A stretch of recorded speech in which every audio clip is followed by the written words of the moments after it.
Good afternoon, good evening, and good morning from wherever you're joining us from today in the world. My name's Sarah, and I'm the Program and Event Manager at the Reactor in Sydney, Australia. Welcome to another Microsoft Reactor Sydney live stream event and an episode of our Devs Down Under series. I would like to welcome Nick. Nick is the co-founder and technical director at Built to Roam and a Microsoft MVP. He has worked on numerous mobile applications and has helped hundreds of developers build their own mobile applications. In this session, we'll look at how developers build apps today and then look at how the Windows App SDK helps shape the roadmap forward for developing applications for the Windows platform. You'll see there is a check-in link in the comments section with the event code 14422. Both Microsoft and Nick have kindly provided additional resources from today's session. So if you check in, you'll be able to grab those there after the session. We will be speaking for about an hour with 10 minutes for questions. However, do send us your questions throughout and we'll try and answer as many as possible. At the conclusion, we'll also share with you a link to our feedback survey with the same event code 14422. This will also be available as an on-demand version on our YouTube channel straight after today. So if there's anything that you've missed, you'll be able to catch it straight on the YouTube channel, which is also provided in that check-in link for today. But for now, I'd like to hand the floor over to Nick to begin. So thank you, Nick, and over to you. Thanks, Sarah. Hey everyone from wherever you're connecting in today. So in this session, we're going to obviously talk about the Windows platform and all of the great stuff that Microsoft's doing around the Windows App SDK. As Sarah mentioned, I run a company called Built to Roam where I'm the technical director. We've been building cross-platform mobile apps, desktop apps, web apps for quite some time.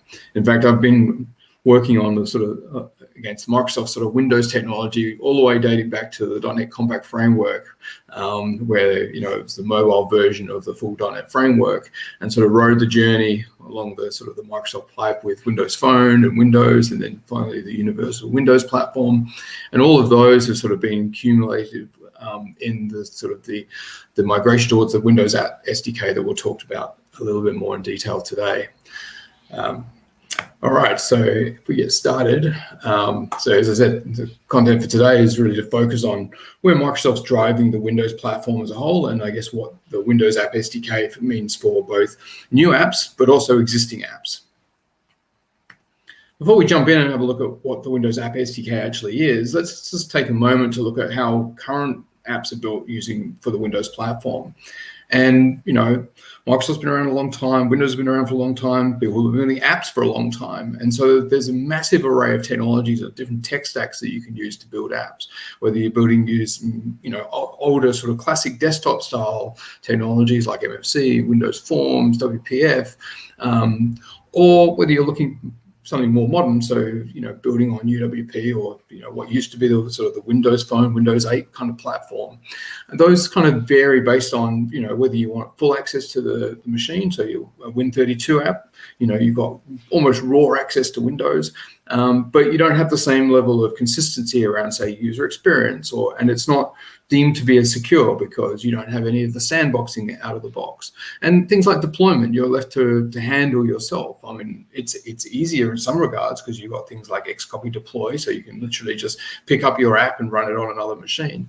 But you don't get any of the nice benefits that you would say on the sort of the modern platform that comes with UWP. So things like a permission-based sandbox. And some of the nice user experience features that you can't get out of the box with UWP. And then there's other tech stacks like Electron and Xamarin Forms that are all sort of abstractions over how you can build, for the Windows platform. And so this big array of different technologies kind of leaves developers wondering, okay, well, say I've got a new project, what technology do I pick? And, whilst UWP has a number of advantages, it also has another sort of detraction point. So it's harder to deploy if you don't want to use the Windows Store, for example. So particularly in the enterprise, this was a problem because, the enterprise wants to be in control of how and when and how their apps are deployed. And so it didn't kind of align very well from that perspective. It was also very tied to the different OS versions. So, if you wanted to take the latest platform features, you kind of had to use the latest SDK. And so, there was this hard lock between, what was supported for UWP and what was available in the OS platform.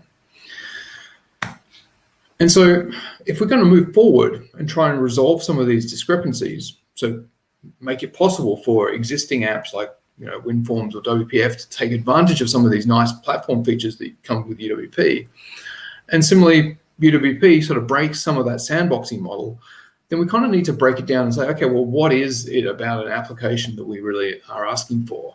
And so, and here I'm not really talking about the functional aspects that are very project or application specific. I'm really talking about the generic things that are applicable to the majority of apps. So, obviously a lot of apps have a user experience. So a UI framework or, the user experience of the app, pages, frames, buttons, all of those sort of visual controls that we're used to.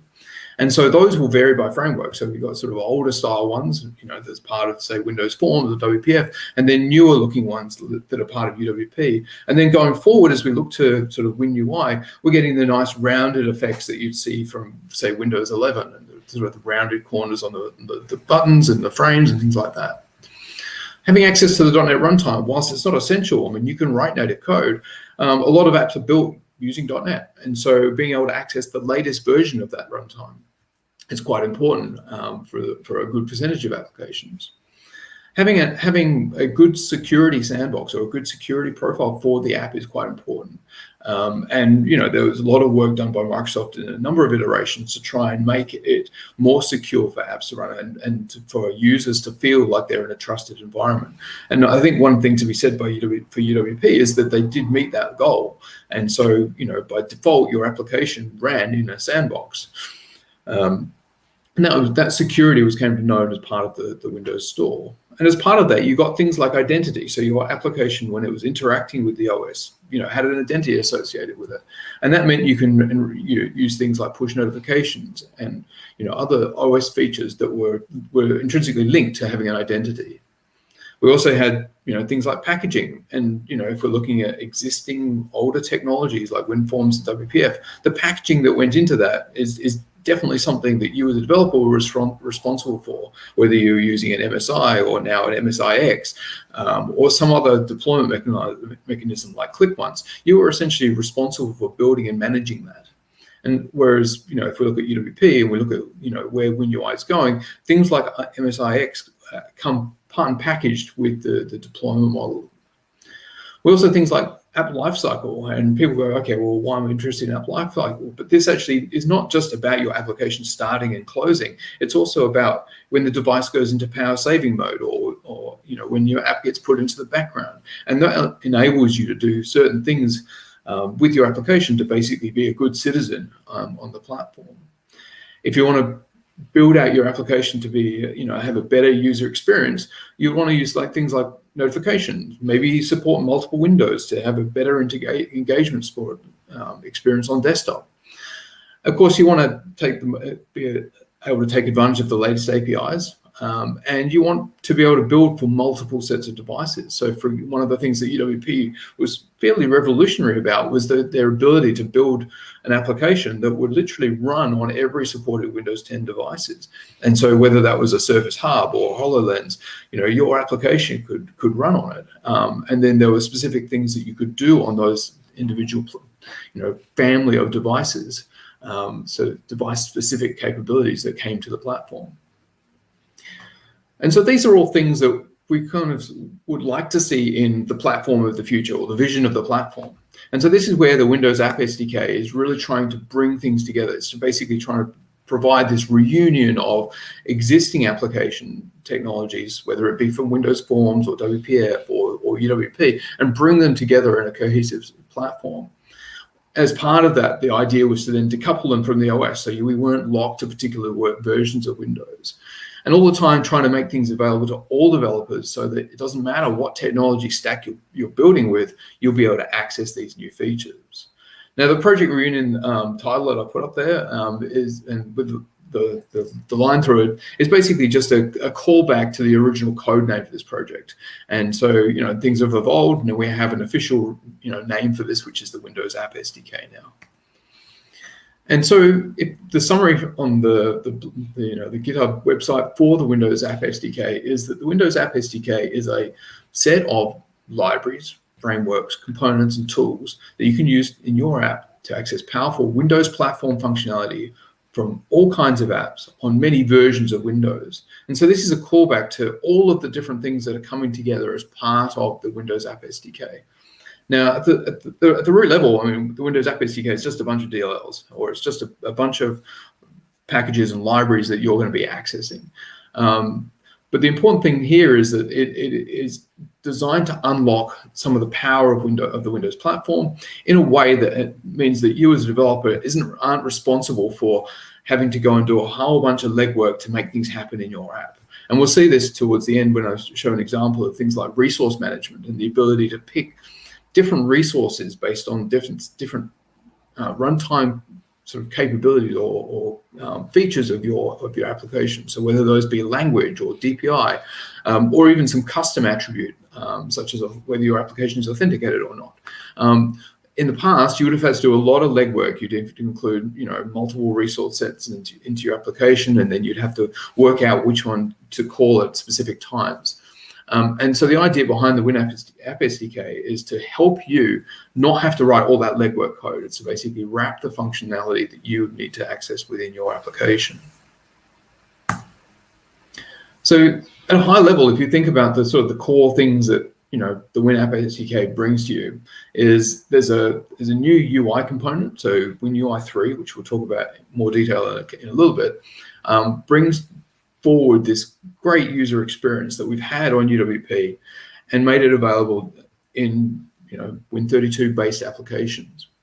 And so this will evolve as we go forward, and it will bring in things like the styles and new theming that's supported in Windows 11, the rounded corners, the translucent backgrounds, those types of things. We can also access new platform features, so all of the new things that are coming to the underlying Windows SDK. So there is this thing that's sort of the separation between the underlying platform SDK, so the Windows SDK, and this new Windows App SDK, which is sort of the SDK that's designed for app developers to access. So the idea is that you don't need to drop down to that Windows SDK level in order to access certain features. You can do it by the App SDK. So this will bring together API features from both the WinUI APIs along with the Win32 APIs. So things like, localization, power status, all of those types of things will come forward as part of this. And the idea is not just to, come up with a completely new set of APIs. It's really just to expose the APIs that are already there in a way that make them readily consumable by applications. And of course, the idea is that this Windows App SDK will be backward compatible. And so, it shouldn't matter what version of Windows you're targeting. And you'll see in the slide there is a reference to the 1809, which is the latest version of Windows that's still in support. And so the idea forward is that so long as your app is targeting a platform version of Windows that's supported, you should be able to use the Windows App SDK to unlock those features. And so then going forward, it's all about building Windows apps. It's not about the technology decisions that you'd made in terms of, the frameworks, Windows Form, WPF, etc. It's about, the fact that you want to build a Windows application. Okay, so if we look at the focus areas for the first sort of releases of the Windows App SDK, and we'll talk about the roadmap in just a second. But there were sort of 5 core sort of pillars that they have been focusing on, and they will continue to focus on through and probably beyond the first release, which was due for later this year. So things like building a coherent modern interaction and UX design, making it optimized for device hardware, being a good citizen and looking at things like performance and battery life, making the deployment and the packaging of application hassle-free, and then actually trying to bring together the various components for different platforms.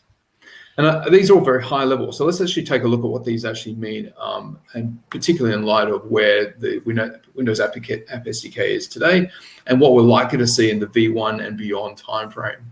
So if we look at the coherent modern interactions and UX design point, this is really all about the Windows UI 3. And so this is the latest iteration of a set of tools and technologies that Microsoft's been working on, essentially to uplift the capabilities that were in the UWP framework and detach them from the OS and then make them available to Win32 based applications.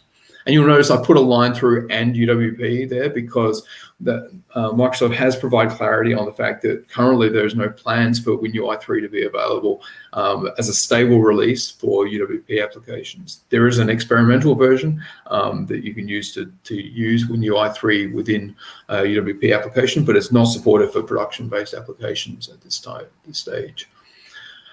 There's a recognition that with so much web content out there, that developers will need to either structure their entire app around making web content available via a modern browser. So in this case, it's the WebView 2, which will allow you to embed web content within an application. And in fact, there's a justification for actually embedding or making your entire application web-based and then just hosting it within a native shell that you can do using the WebView 2 control. Microsoft also recognizes that their support for the React Native or the Windows part of the React Native project is an ongoing commitment to building cross-platform for those who want to go down that path. And similarly, from a native application perspective, they've continued to support both .NET MAUI, but also being involved in a number of community projects, of which the Uno platform, which I'll make a reference to at the end, is also heavily tied back to the WinUI framework. If we look at the work that Microsoft's doing around optimizing for different device hardware, this obviously is a core area that Microsoft's worked very hard in the past with, whether it be Windows Phone or Xbox or HoloLens. They've got a great heritage in building applications that respond to touch or that respond to other, feedback and interactions, and so that'll continue within the Windows App SDK, and making sure that we can bring all of those great features and the great technology back into native and Win32 based applications.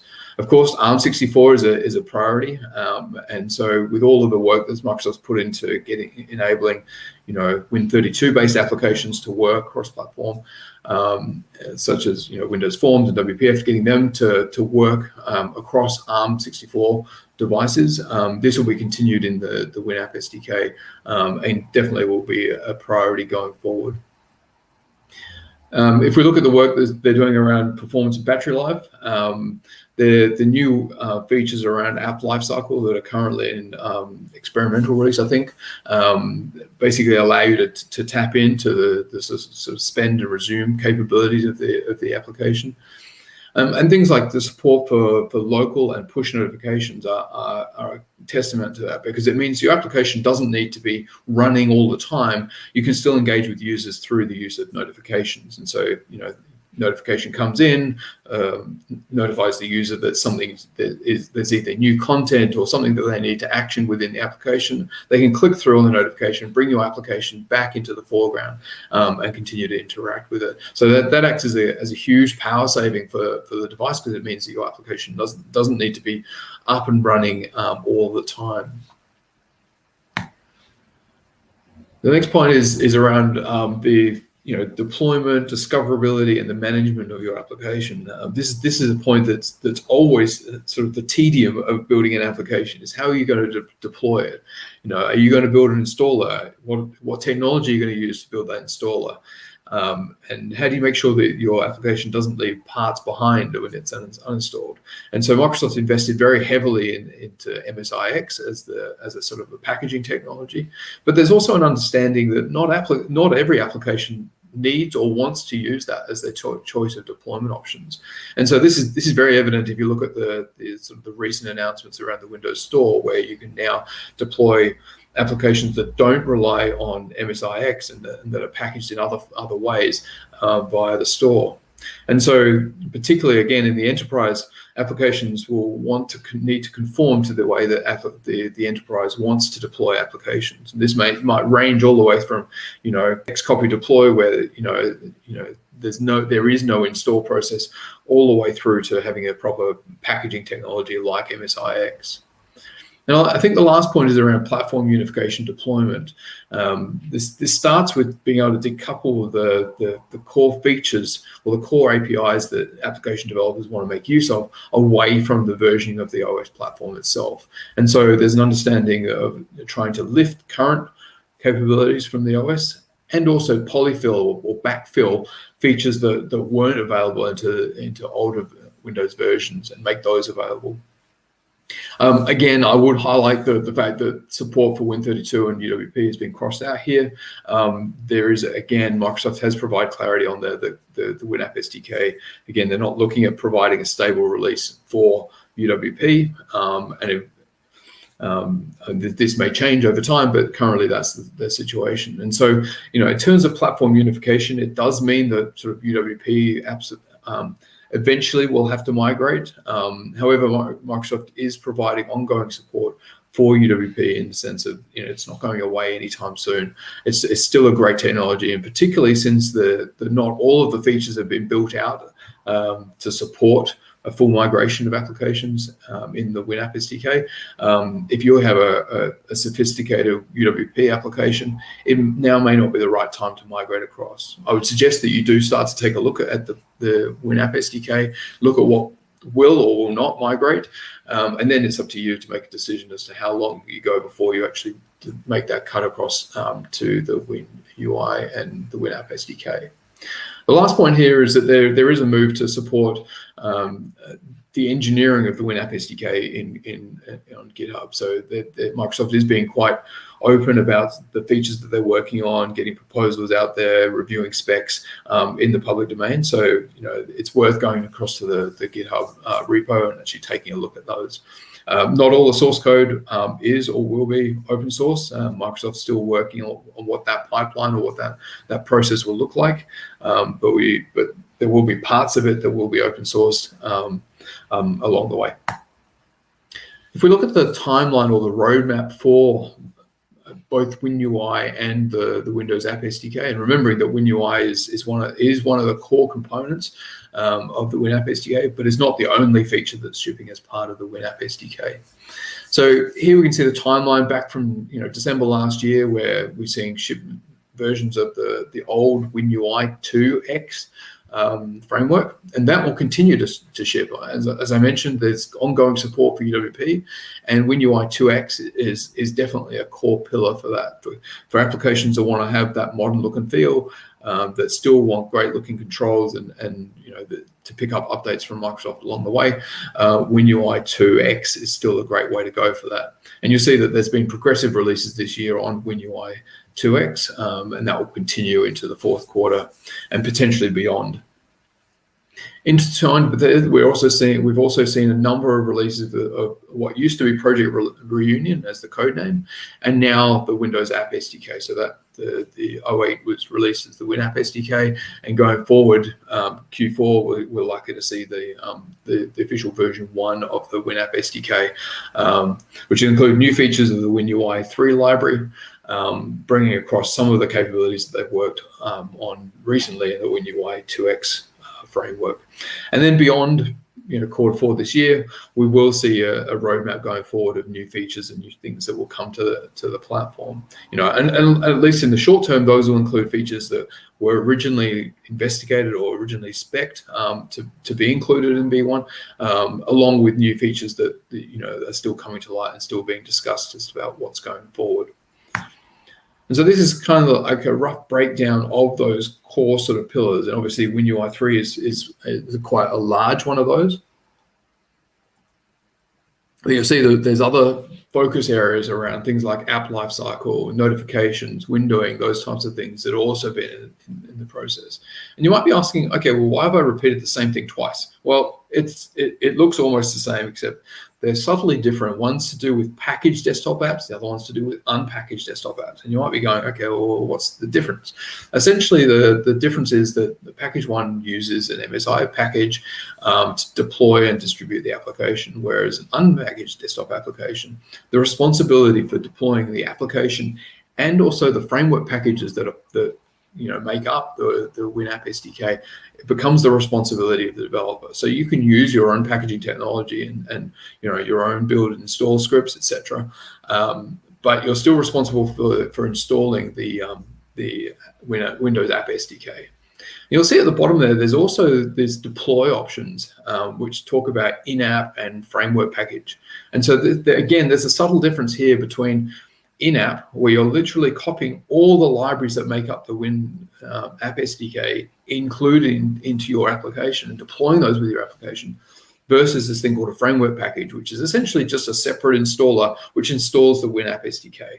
And the difference here is that when you install using a framework package, it becomes a Microsoft's responsibility to update it and maintain it. Now, that's not an update in the sense of migrate it to the latest major version. It's a support and servicing capability around the version of the framework package that you've installed. So if there's bug releases and urgent fixes that need to be rolled out, and we have seen some of these. We've seen incremental releases for both 0.5 and 0.8 of the SDK.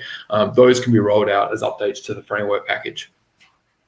If you choose to do in-app, you'll be responsible for deploying and managing versions of your application that include the version of the WinUI SDK yourself. Okay, and now we're going to just sort of talk for a little bit about as I mentioned, one of the biggest components of the WinUI SDK, which is of course WinUI 3. And so this has come from a sort of a long heritage of building sort of XAML-based applications.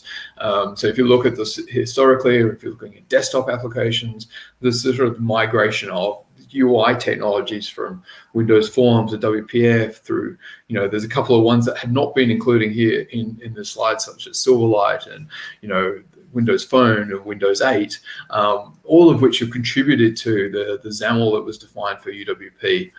That we saw that is still used today in the WinUI II libraries, and obviously if you're building UWP-based applications. And essentially, as part of the WinUI SDK, the idea was to basically take the UI framework, so everything that makes a UWP from a visual layer, lift it away from the OS and make it available not just to managed applications, but also to native-based applications. So the important thing to know about WinUI 3 is even if you're building a native, so a C++-based application, you can still access the WinUI library and capabilities. And so this separation away from the OS and away from the managed libraries is quite important as we look at ways of integrating the WinUI 3 library back into existing applications. So the idea with the WinUI SDK is that you should be able to leverage all of these great features, even the UI layer, from your existing applications, as well as obviously for new applications. However, there was one little error in the slide, is that the line that was originally planned to go down the middle, where WinUI 3 would work across both desktop applications and UWP applications, again, has been sort of carved off. And currently, as I pointed out before, the expectation is for UWP applications eventually to migrate across to being a desktop-based application that's supporting the WinUI 3 library. I think the last thing I want to just touch on before we sort of drop into sort of taking a look at some code and having a couple of sample projects is the support for building cross platforms. And there are a number of different technologies out there. And the reason I want to call out the Uno platform is that all of the other technologies that are out there that are going to leverage the Windows App SDK all provide an abstraction over the top of it. So whether this be a React Native or .NET MAUI, the latest version of Xamarin Forms, they all provide an abstraction that sits over the top. So there's this translation layer that goes between their technology, so whether it be sort of markup or XAML in the case of .NET MAUI, or even the coded version, they all provide an abstraction over the controls and the technology that's come parts of the WinApp SDK or the WinUI 3 library. If you look at the way the Uno platform is structured, to date, most Uno-based applications are using the UWP version of XAML and the libraries and stuff that's compatible with UWP. However, you can just as easily build a WinUI-based Uno-based application. And so that's basically, so for Windows, you're building a WinUI application. There's no abstraction. You're building a WinUI-based application. And then for the other platforms, that's where the power of the Uno platform basically translates or recompiles essentially for those individual different platforms. And that's supporting a number of different platforms such as Android, iOS, macOS, Tizen, WASM, so for the web. And we'll see those briefly as we take a look at those. But the important thing here is that you can start building for Windows and then build out for the other platforms just using the Uno platform. So this is a great benefit for those who are interested in building for Windows first and then deploying to different platforms. All right, let's just cut across and actually take a look at some code. So let me start by bringing up some Visual Studio, and we'll migrate that up here. And let's just go for a vanilla blank Windows UI based application. So this is this experimental blank app. Now it's experimental because I've got the preview or the experimental version of 1.0 installed. So currently there's a number of different release channels that Microsoft is going to be using. So there's obviously stable, which if you want to do that, then the latest stable version is 0.8. There is experimental, which is basically sort of developer features. It's features that are currently being worked on. They may or may not ship in the next preview or the next stable version of the App SDK, but it's there so that you can start to engage with them, take a look at them, work out whether they're suitable for your app, provide feedback, those types of things. Then there's the preview channel, which is really about taking those features from the experimental channel and making them available in a form that is likely to ship to the stable in sort of the next or the subsequent releases. And so depending on your appetite for taking on unfinished capabilities, you might decide to just stick with the stable channel, or you might want to use the experimental. And you can have those installed side by side, so you don't need to make a commitment upfront. You can literally switch your application between those as part of just the libraries that you're referencing in your application. So right now my template here is the experimental one because I've got the 1.0 experimental installed. So let's go ahead and create that application. Let me just drop that into temp folder, so we're not going to keep that.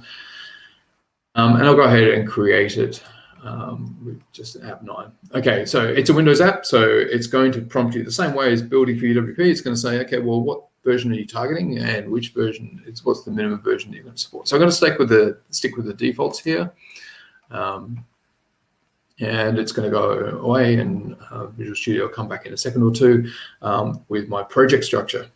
And I think one of the things to bear in mind here is if you're a UWP developer and you're expecting just a singular project, you might be taken aback by the fact that the Visual Studio by default currently gives you 2 projects. So let me just pull up Visual Studio so you guys can all see it. Let's just drag it there, expand it out. Okay, so in our Solution Explorer, you'll see that there are two projects here. So you've got the core project, which is basically all of the bits and pieces for your actual application. And then you've got this packaging project. And so if you've ever worked with MSIX before, this is quite a common scenario. So for example, if you were trying to deploy a Windows Form or WPF application to the store in the past, you would have created a packaging application, a packaging project that sits alongside your existing application, and it's used to package the contents of the application so that it's ready for the store. And the main thing here is that it's got a bunch of images that define things like the application icon, the store logo, those types of things. And then it's got your package manifest, and so the various attributes of your application. So I can bring this up in the designer. That you can go and configure about your application. These include the permissions and the trust model that you want your application to run with. And so right now, for my WinUI application, I kind of have to deal with the fact that there's these 2 projects. However, We're likely to see this being reworked over time, and there's already a preview version of the single project support for Visual Studio, which will basically allow you to combine those two. So essentially, it just migrates this Apex or this Apex manifest back into your application. So you have that one application, similar to what you'd have if you were building a UWP-based application today. Okay, the other important things about our project is, of course, we have our main window and our application. And so, again, these are similar to what you'd expect if you did a vanilla, WPF-based application. And if you open up any of these, there's the majority of the XAML page is just the layout for the application, and then the code behind that you can run alongside it. So there's very little code that's actually required. So I noticed Ravi's asked, how many lines of code for a Hello World Windows application? Okay, so this is pretty much the Hello World based application. So you've got a bit of XAML, and then you've got some code behind. And so your XAML is basically how you want things laid out on the screen if you've never worked with XAML before. And so right now we've got a simple stack panel in here. And so if I want to make this a Hello World, I can do text block, text equals Hello World. And I can just comment out my button if I want. And if I hit run on that, we should see my application appear with Hello World in the middle of it. And so, you can see the stack panel is basically giving you those alignment properties. So saying align it in the center and the orientation for the stack. So how things are going to stack is horizontal. Now I've only got one item in here, so we'd expect it to be pretty much center of the application. Okay, why has our build failed? Good question. So I'm not going to spend time debugging this app. Given it's a brand new application, I'd expect it to run. Oh, I didn't like the fact that I've got code there. Let me try that again.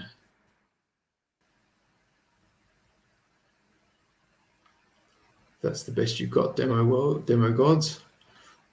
Come on. We'll give it a second. And so this should be our application basically up and running.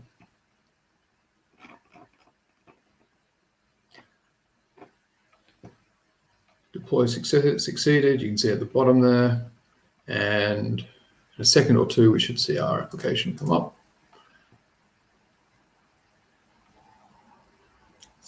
Hopefully going to not make a liar out of me. There we go, our desktop application with Hello World in the middle. It doesn't look like $1 million app, but then again I've only got like one line of code in my XAML that actually give you that Hello World. So okay, so that was basically just a quick walkthrough of how you build your first, WinUI-based application.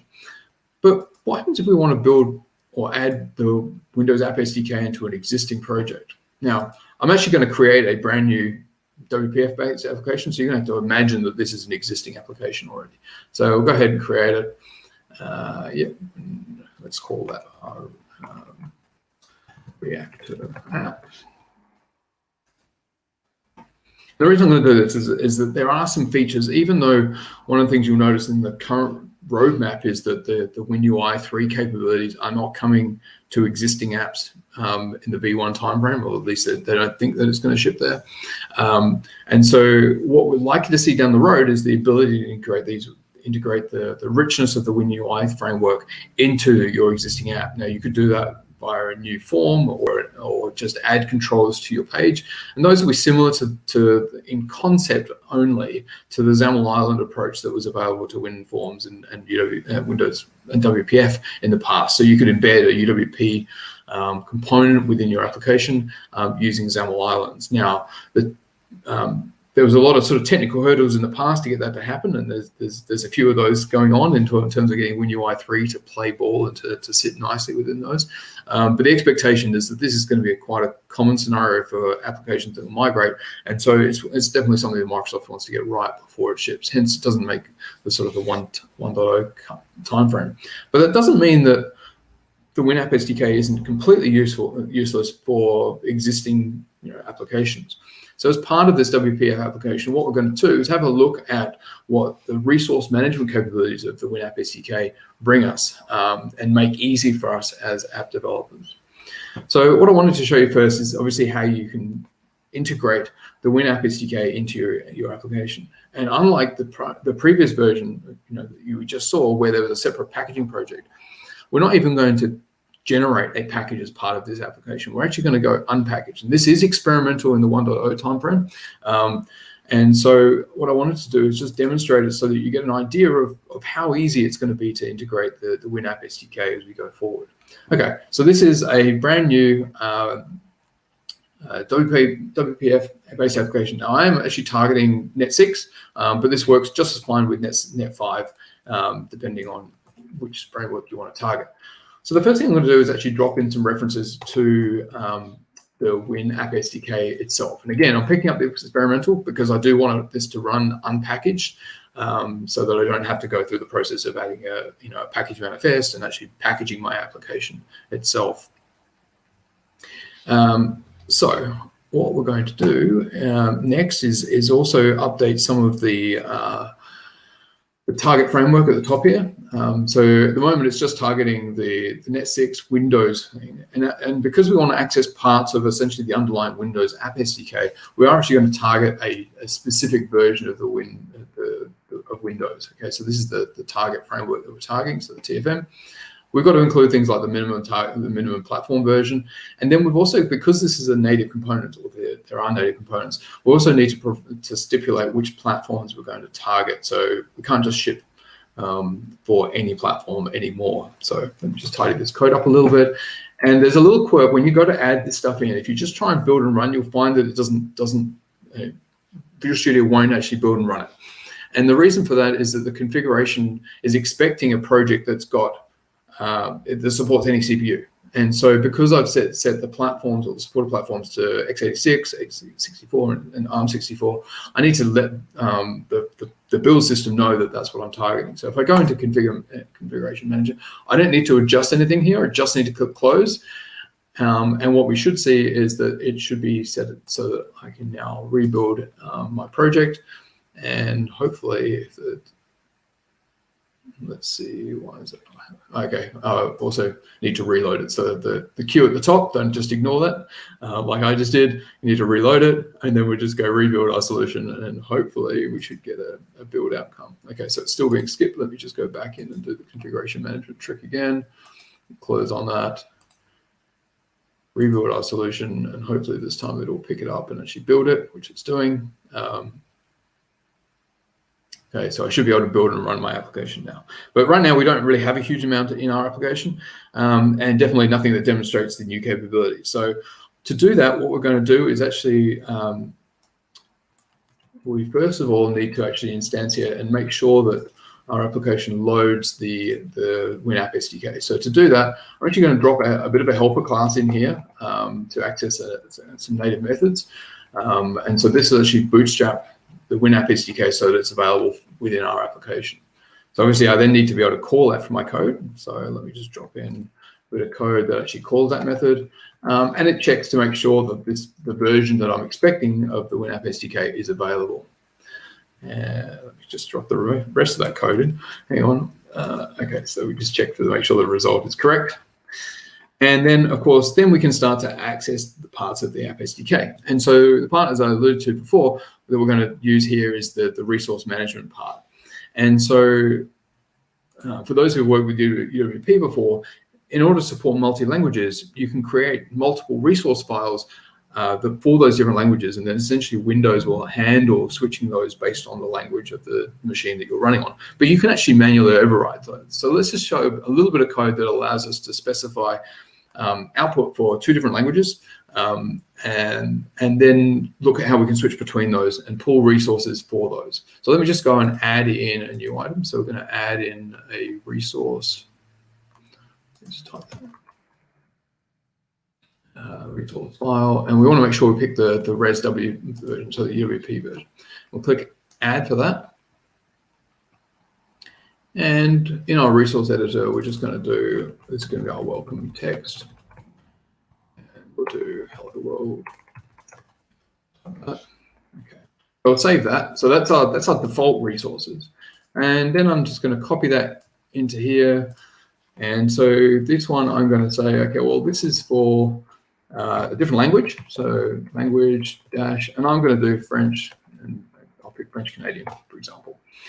And in here, I'm actually going to say I don't actually speak French, so I'm just going to put an indicator on that say that this is the French version, so that my translator can work out what it's supposed to actually say in French.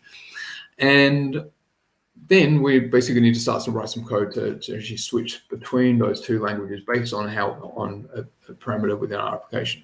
So let's just actually access those resources in the code behind for our main window. And so let me just drop some code in just to access to start with just the default one. Okay, so here we're basically loading a version of the resource manager pointing at the reactor app.pri. So this PRI is basically a generated file that's part of when we build our application. And so it packages those resources into this PRI file.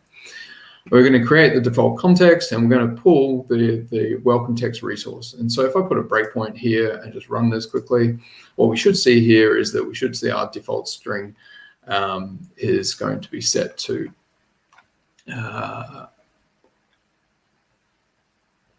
given my language is set to English, what we should see is the default string is set to hello world, which it's not. Okay, that's presumably because I didn't. That's what you get when you try and do things by default.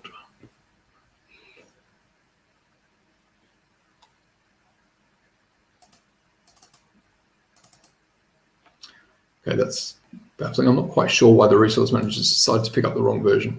Okay, we'll move along, because actually what we're supposed to have seen is that it's actually not supposed to pick that up until we actually set the qualifier in here to French Canadian. But what I want to also show you is the ability to not just use the language, but also actually specify your own custom attributes in here. And so if I copy out the resources file just a couple of times, so let's just stop the application. Do that a couple of times. So here, instead of specifying language, we're actually going to specify custom. And the first one is that we're going to specify a no authenticated version. So this is the resource that's going to be specified or shown if it's not authenticated. So not authenticated. And we'll do one just to be authenticated, just to prove that it should switch between the two. And so this will be our auth. Make sure we're editing the right one, and so this should be authenticated. And in my code, what I then can do is actually switch between those by updating the qualifier on the resource context. So here we're basically setting the qualifier or the custom qualifier to no auth, which should align with what we've got in the name of the file there. And then the second one, we're going to specify auth. So we should be able to run this up, and hopefully we should be able to see the different modifiers being picked up.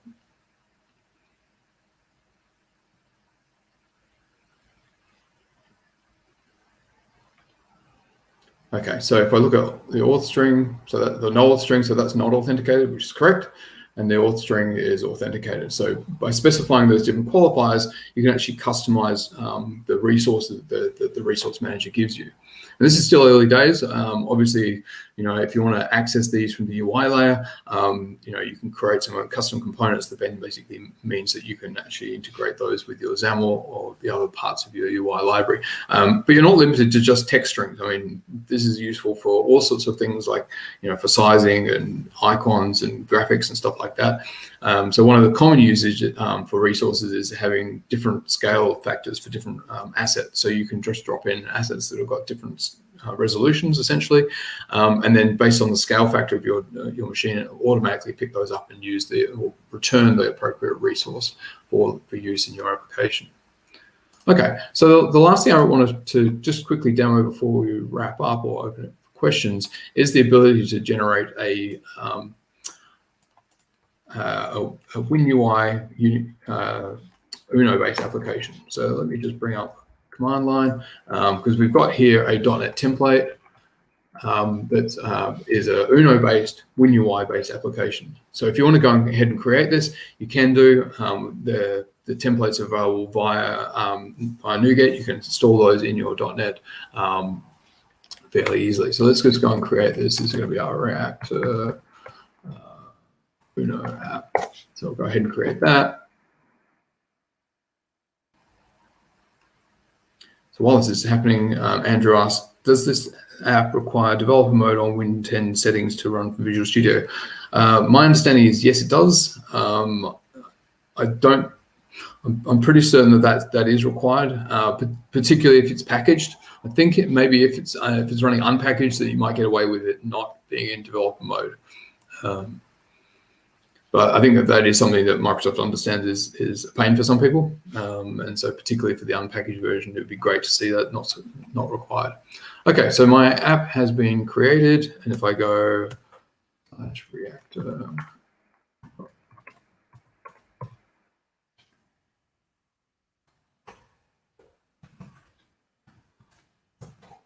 launch that, we should see Visual Studio opening.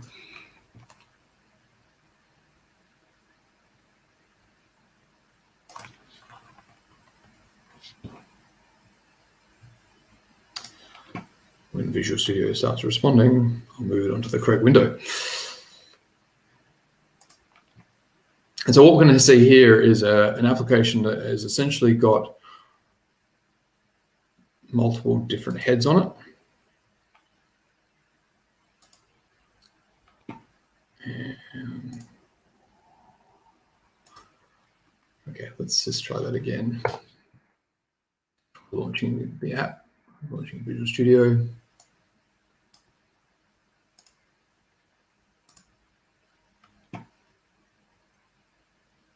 So yeah, so what we should see is as all Uno-based applications are at the moment, is a shared project along with a number of different sort of head or target platform projects that represents the different platforms that we're going to be targeting. So let's just see.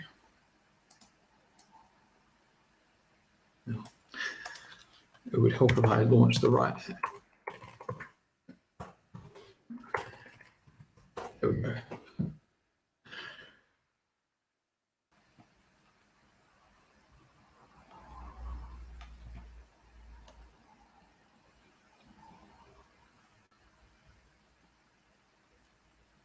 So the different head or target projects are the ones that you're going to be using to build for the different platforms. So you should be able to, you'll see there's one for Droid, there'll be one for iOS, there'll be one for WinUI. And at this stage, there's still a packaging-based project as well. So let me just bring that into focus.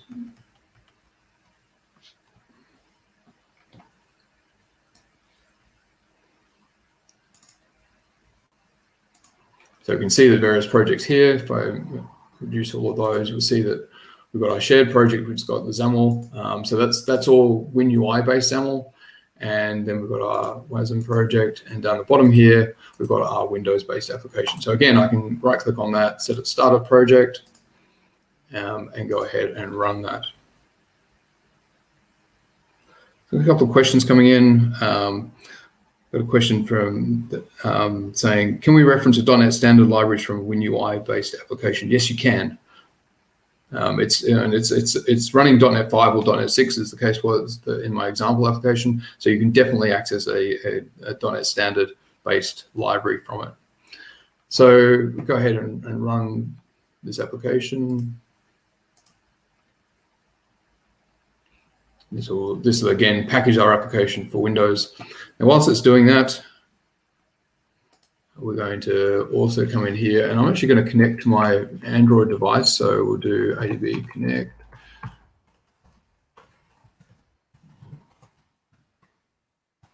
I'm doing this because a lot of people aren't aware that you can actually debug remotely. So this is actually a real physical device that is not actually attached to this computer. It's actually on the same wireless network. And you'll see that I'm using a tool called Visor that's able to then screen share directly from the device. So this is a kind of a substitute for having to use an emulator. So this will, if I click play on this, you should see it launch the screen sharing directly from my device. And so what we should be able to do if I come back to Visual Studio, he says, looks like Visual Studio is having some fun. Yeah, Visual Studio decided to relaunch itself. The wonders of beta software.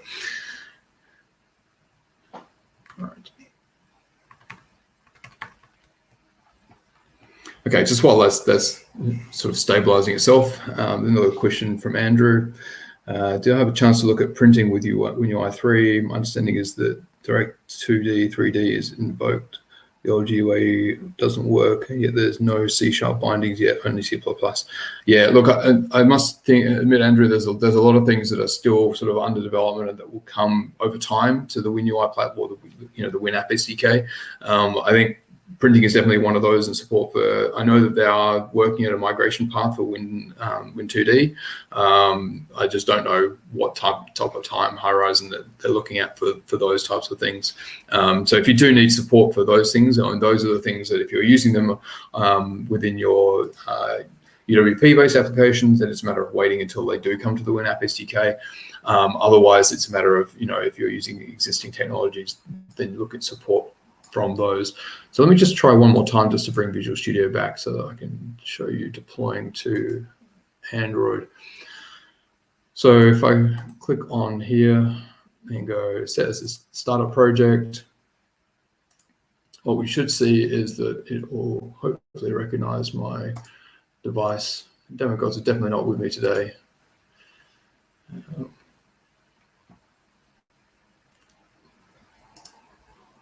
Let's just try rebuilding that.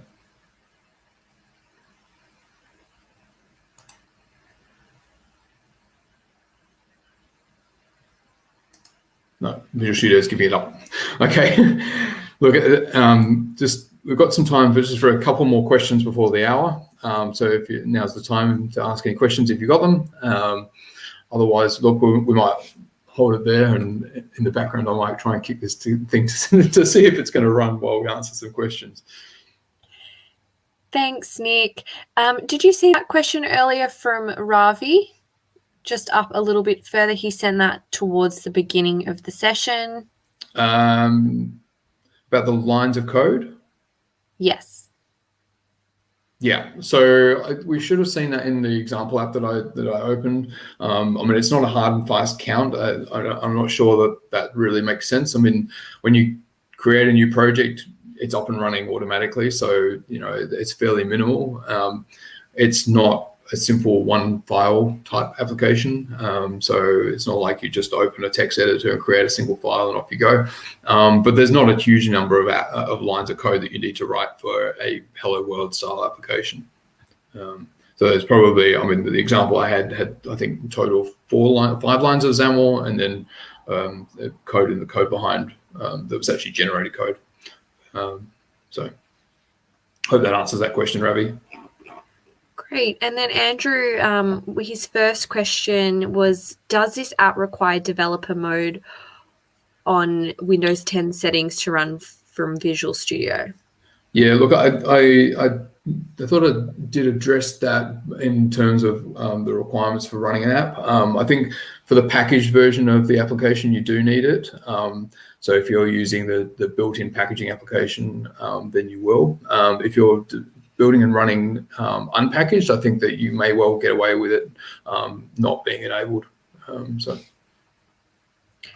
Great. And Andrew does just say Nick answered that one. So thank you. Thanks both. Yeah. Thank you to everyone for your questions. I think we'll leave it there for the questions for today. Thank you to Nick for presenting with us at the Microsoft Reactor. Thank you to everybody for tuning in and for asking your questions. Have a good rest of your afternoon, evening, or morning, wherever you joined us from. And we'll see you next time for another Microsoft Reactor live stream event. Thanks, Sarah. Thanks, Bye, everyone.